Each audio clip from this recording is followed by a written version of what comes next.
Hello and welcome to Health Hope. We're so glad that you've joined us today. This is a program designed especially for you. We want to help you be healthy and whole. Our special guest is Dr. Sherry Lou Fernandez. She is from the Wildwood Lifestyle Center and Hospital. Now, Dr. Fernandez, you are an OBGYN, but you have kind of taken a slight turn here to some other specialty. What is that you're doing right now? It's preventive and lifestyle medicine. Okay, and today we are going to be speaking and talking about diabetes, obesity, and also hypertension. Is that right? Yes. Yes, and Very those are common diseases. very common diseases, yes. And I want to ask you, first of all, let's maybe start with diabetes, shall we? Okay. The health implications in the United States, what are those with diabetes? Well, diabetes is the 5th leading cause of morbidity and mortality, even in the whole world. Really? Yes. Okay. And also, especially in the United States. So it's very important for our viewers to understand all of the implications for diabetes, isn't that right? Yes, and 2/3 of people with diabetes end up having strokes or heart attacks. Really? So. And 1/3 of them don't even know that they have diabetes. Wow. Now, what are the two types of diabetes? I know that there's different types, and that would be good for our viewers to understand. Maybe first we could say that diabetes is a disease process which manifests as an increase of blood sugar, Okay. and then because of the persistent increase of blood sugar, there will be complications associated with the persistent blood pressure, blood sugar being high. Okay, so that's one type of diabetes. What is? No, Oh, not that's yet. That's just the describing it definition. as a whole. Okay, yes. all right. But there are mostly 2 types, but they Okay. have come up with a 3rd type. The first diabetes, type 1, is you see, regularly when glucose or sugar gets into our blood, normally because of insulin, sugar enters into the cell, where it can be used into making energy. But when you have diabetes type 1, you don't have insulin, which brings sugar into the cell.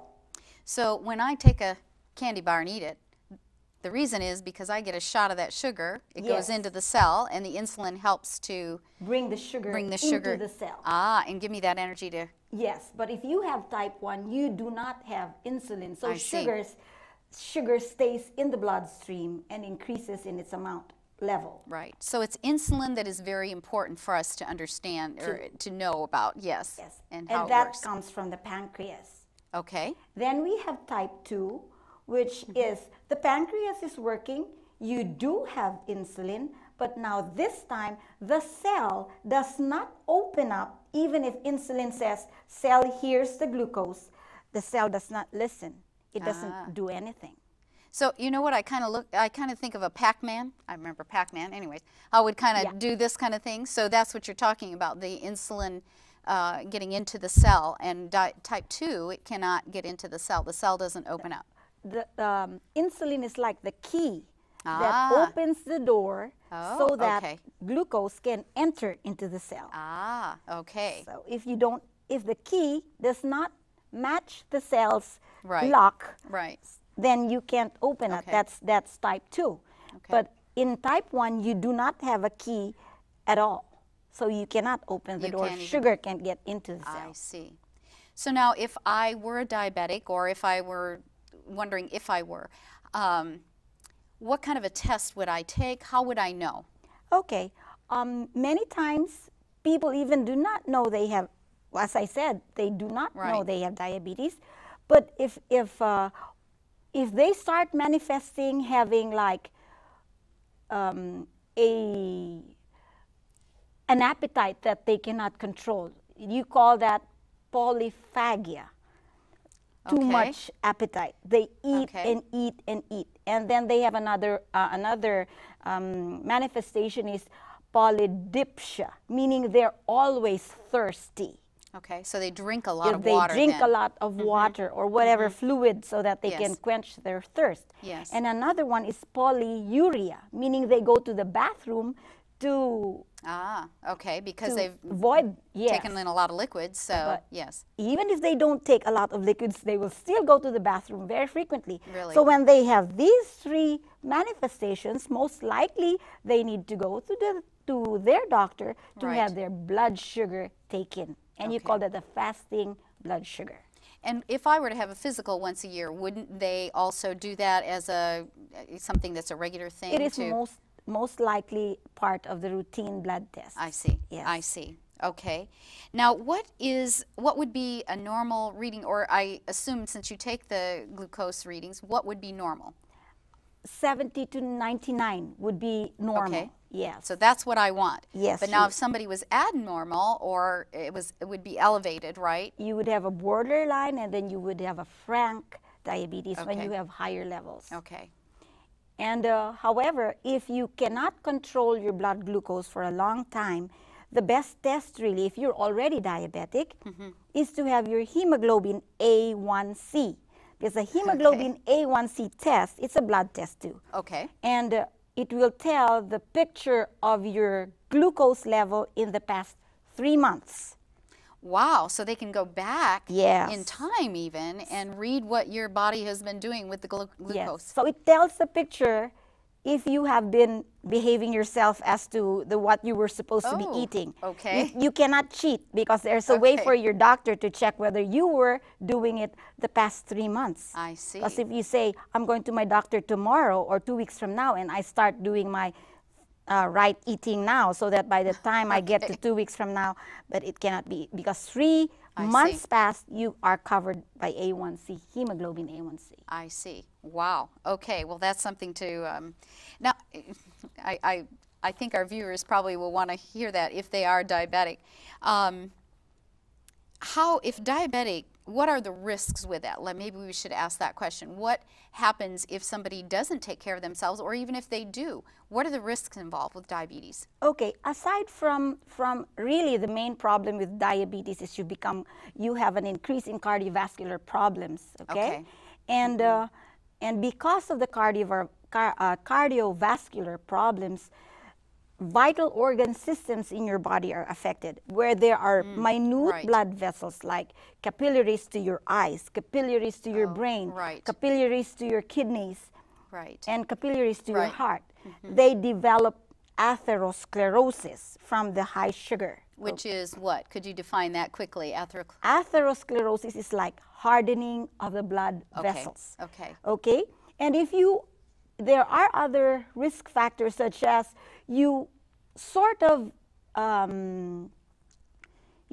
have a high glucose, high cholesterol. Okay. High cholesterol level is very frequently associated with high blood glucose. Right. And we hear a lot about cholesterol all the time, you know, and foods that we should eat and not eat with that. Let me ask you this. What is the single most important lifestyle factor to help treat diabetes? Because that would be very important to us if we had any symptoms or we found out that we were diabetic. Or maybe we've struggled with it for years. Are there some things that we can do to help maintain a healthy lifestyle with being diabetic? That's where Wildwood Lifestyle Center and Hospital does very well. Okay. Okay. Although mainline medicine says that the single most important way to treat diabetes is through exercise, really there is no one bullet.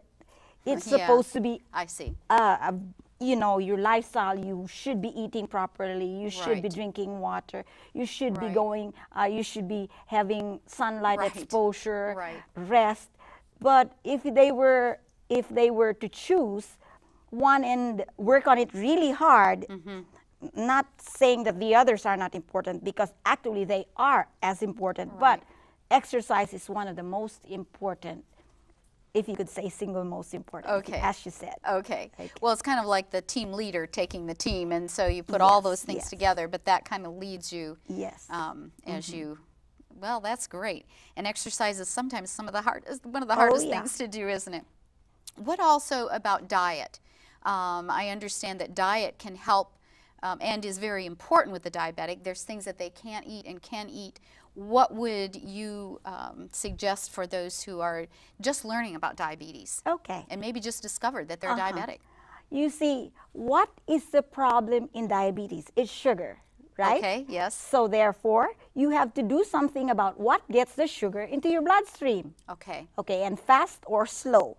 It's many times we eat refined grains. Okay. Okay, you would say probably, in my case, I'm a Filipino and we eat white rice. Okay. Okay, or we eat white bread. Okay. It would be better if you would use brown rice or whole grains.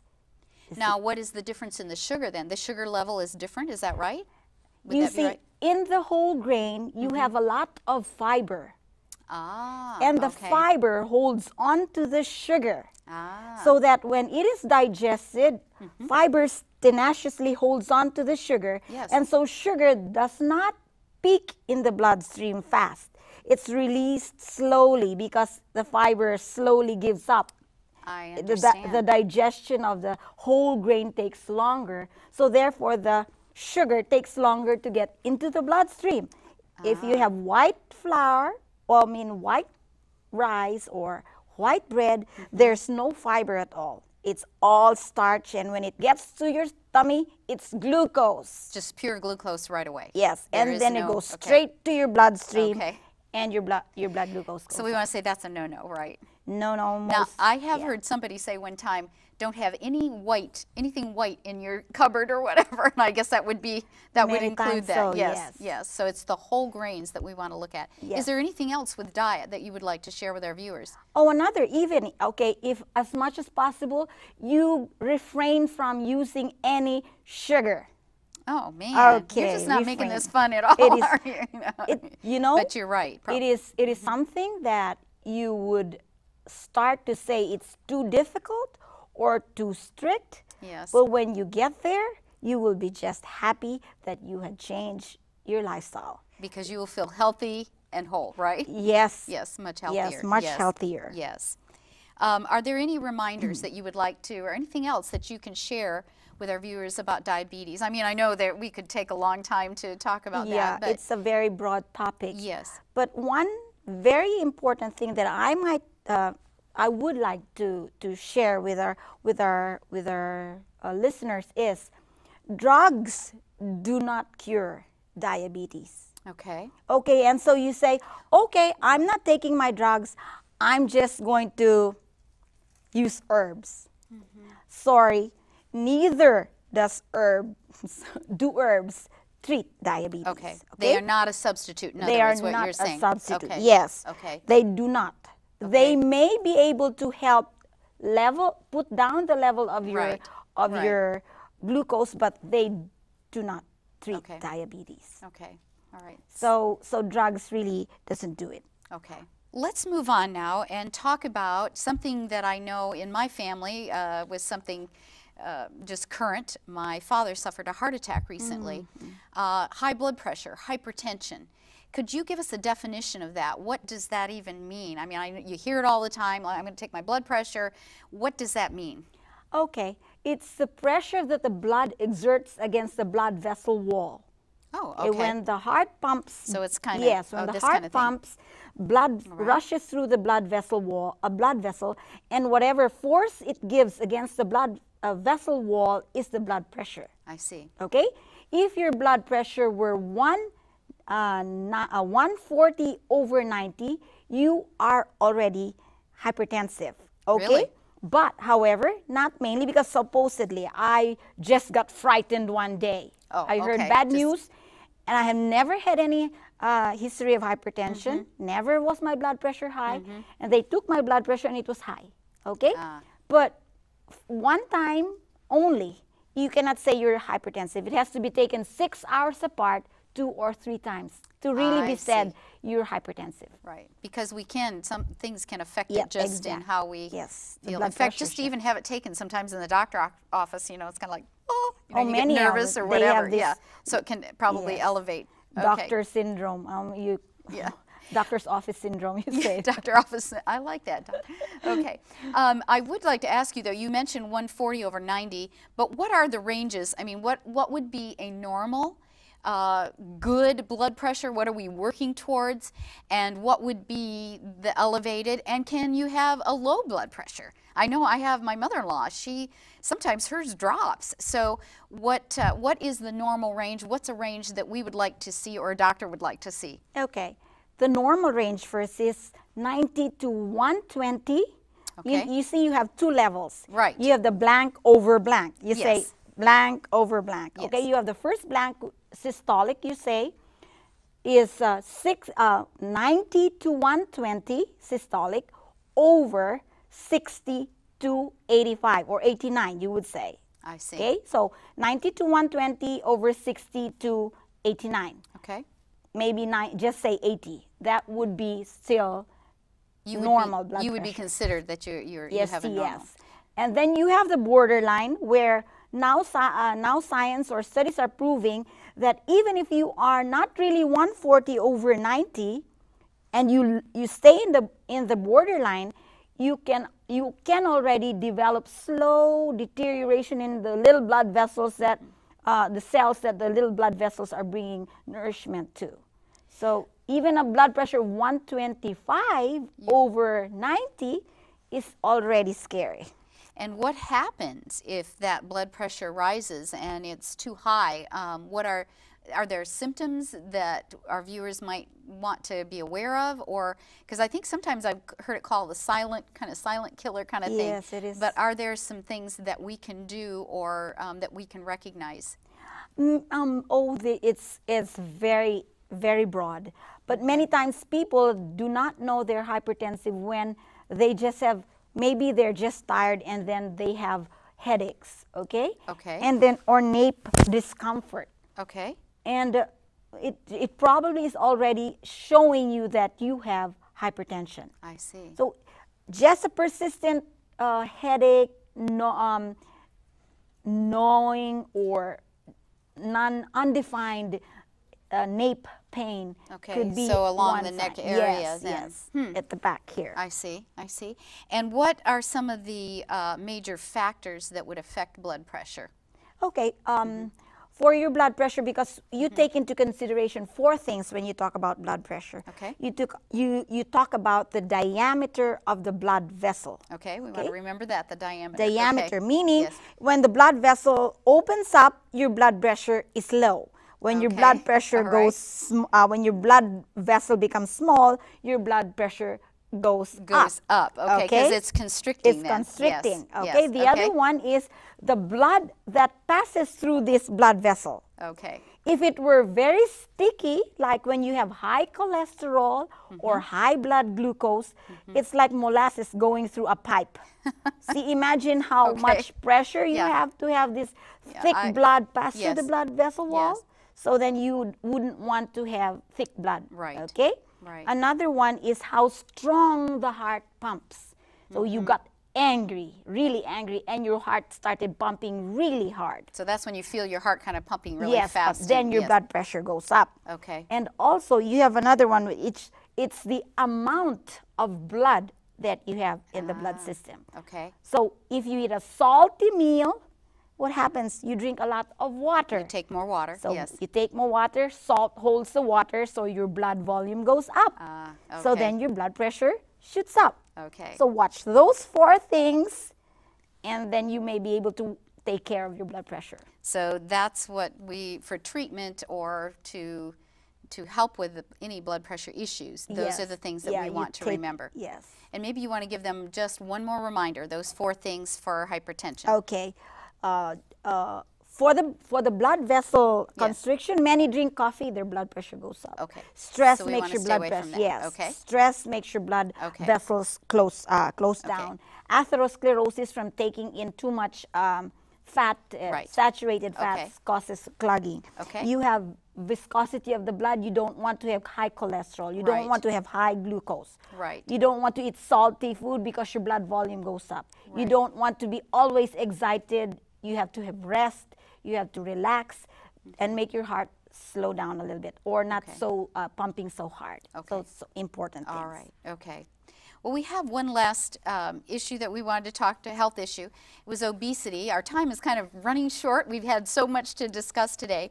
But just quickly, if you could, obesity, I know, is a problem that's talked about a lot. We see it on the news. We have The Biggest Loser. You know, we are really trying to get Americans, especially here in the United States, to lose weight. What are some of the implications of obesity, and what are some things that we can do to help those who are struggling with obesity and overweight? The problem with obesity is it is very, very frequently or almost always associated with chronic diseases. Okay. Okay, so it is associated with hypertension, it is associated with diabetes. Those things we've already talked about. Yes, it is associated with cancer. Okay. It is associated with depression and mental Really? and social Really? problems. Okay. So that's why we Okay. would really want to Okay. check these things. Wow, and I know our viewers are going to be very interested in that. How do we know if we're overweight? We might ask that quickly, if you could tell us, how do we know if we've put on a few extra pounds? I mean, what is our perfect weight? They have what they call the body mass index. Okay, Okay, BMI. I've heard of that. okay. Yes, yes. There is a value for BMI. Okay. And you would want to strike your value. You would Okay. want to strike your value not more than 20. Because when you go from 20 to 25, you are already sort of overweight. Okay. Okay? Because Okay. being overweight is that place where you start the ball rolling, rolling, rolling. Before you know it, you're already obese. Okay. Okay? Okay. So you watch your BMI, because 20, Okay. going above 20 becomes problems. Okay. And how would I get my BMI?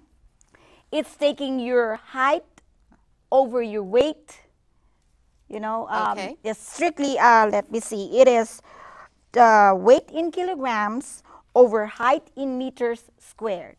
Oh. Weight in kilograms over height in meters squared. Okay, so our viewers may have to write that down, or maybe go to, by the way, do you, well, we'll talk about that a little bit later, a website for, as we close here, but let's just conclude now with what are some health, or what are some things that we can do lifestyle-wise to be able to lose weight? What are those things that are putting weight on us, maybe, too? What are, what can we do? Oh, although there are several factors that really affects the development of obesity, majority of the time, America has become a country of people who are sedentary. Okay. And because of the variety of food out there, there's so much to choose from. So we eat, but we don't have activity. If you can keep the balance between eating too much, in food intake and activity, you would be able to keep yourself from gaining weight. So if somebody watched their calories and exercised, they could balance then their weight better if they were to do that. It is a difficult road. Balance to get, isn't it? Yes, it is. It's easier said than done. That's why we have a lot of obese people, and we need support. We need more ways to be able to reach these people who they don't need to go to drastic means. And what do you mean by that, drastic means? What are some of the drastic means? Oh, they have bariatric surgery. They put something that is on very their, common, I think, isn't it? It's becoming very common because they think it's a one fixed thing, but it doesn't work all the time. Okay, it's just well, there are those who have lost weight, but maybe there's some health implications with that even. Oh, yes, exactly. Yeah. Okay. Let's just ask one other thing about obesity. What does it affect, as far as we know that it comes with diabetes, hypertension, and some of those other things, but what about even self-image and some of those things that keep us from, getting out and doing things because of how we look? Do you think that it affects us even psychologically? A lot of people who are obese have psychological problems, depression, bipolar problems depression, like you that. said, yes. So they can aside from the physical problem that they have, which already causes problems in their brain, Yes, their appearance. it affects Yes, everything, it is, right? Dr. Fernandez, this has been so informative, and I know that our viewers are, they have learned a lot, and I'm sure there's more that you could have shared with us. Our time has been cut short here, but I know that what they would like to know is where Wildwood is. Tell us a little bit about Wildwood Lifestyle Center and Hospital, and also where you're located, so they may want to make a trip down there. Yes, Wildwood Lifestyle Center and Hospital is a conditioning center. We get a lot of different patients with different problems, from cancer to hypertension to diabetes to arthritis, osteoporosis, and all sorts of problems. And Wildwood Lifestyle Center and Hospital is located at Wildwood, Georgia, off Highway 299, exit 169. We're so grateful that you've joined us today, and we want you to remember that HealthHope is where health is the goal and hope is the anchor. Thank you.